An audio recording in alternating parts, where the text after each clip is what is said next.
हरिवंश राय बच्चन ने अपने मधुशाला में लिखा था कि बैर कराते मंदिर मस्जिद, मेल कराती मधुशाला। लेकिन दिल्ली में शाश्वत बैरी दिल्ली सरकार और उपराज्यपाल के बीच मधुशाला भी मेल नहीं करवा पाई। उल्टा मधुशाला या कहिए कि शराब की वजह से दोनों इतने ज्यादा आपस में भिड़ गए हैं कि अब दिल्ली सरकार के दूसरे सबसे ताकतवर नेता मनीष सिसोदिया पर सीबीआई जांच की तलवार लटक रही है। आखिर क्या हुआ है दिल्ली में शराब को लेकर? आखिर क्यों दिल्ली सरकार की आबकारी नीति के खिलाफ है दिल्ली के उपराज्यपाल? और आखिर क्या है झोल इस नई नीति में कि मामला सीबीआई जांच तक पहुंचने को आ गया है? आज बात इसी मुद्दे पर करेंगे।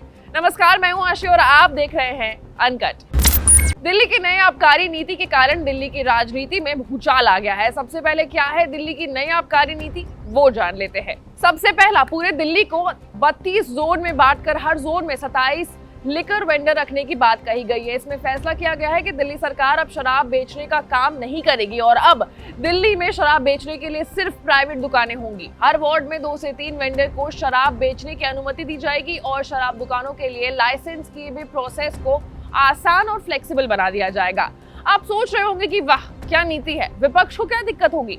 तो इसको समझने के लिए थोड़ा सा पीछे जाना होगा। साल 2020 में दिल्ली सरकार के नई लिकर पॉलिसी लाने की बात कही गई थी और 2020 मई में दिल्ली सरकार विधानसभा में नई शराब नीति लेकर आई, जिसे नवंबर 2021 में लागू कर दिया गया। और सरकार ने नई शराब नीति को लागू करने के पीछे 4 बड़े वजह भी दिए थे, जो कि थे दिल्ली में शराब माफिया और कालाबाजारी को समाप्त करना, दिल्ली सरकार के राजस्व को बढ़ावा देना और शराब खरीदने वाले लोगों की शिकायतें दूर करना। हर वार्ड में शराब की दुकानों का समान वितरण होगा।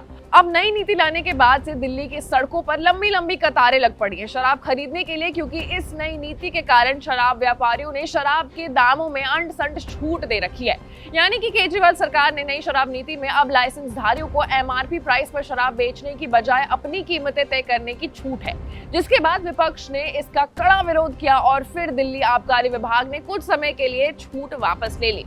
अब दिक्कत क्या है वो समझते हैं। दिल्ली सरकार की नई शराब नीति को लेकर मुख्य सचिव नरेश कुमार ने जांच कर एक रिपोर्ट तैयार की है, जिसमें कहा गया है कि शराब नीति को लागू करने से पहले नीति को कैबिनेट के सामने रखना होता है और इसके बाद कैबिनेट से पास इस प्रस्ताव को मंजूरी के लिए उपराज्यपाल को भेजना होता है। लेकिन इस प्रोसेस को यहाँ पर नहीं अपनाया गया। रिपोर्ट में 4 नियमों को तोड़ने के आरोप भी लगे हैं। पहला है जीएनसीटीडी अधिनियम 1991, दूसरा है व्यापार नियमों के लेन देन TOBR 1993, तीसरा दिल्ली उत्पादन शुल्क अधिनियम 2009, दिल्ली उत्पादन शुल्क नियम 2010। अब दिल्ली सरकार की कमाई कितनी होती है वो भी जान लेते हैं। दिल्ली सरकार को शराब के जरिए 2 तरफ से पैसे आते हैं, पहला रेवेन्यू से और दूसरा दुकानों के लाइसेंस से।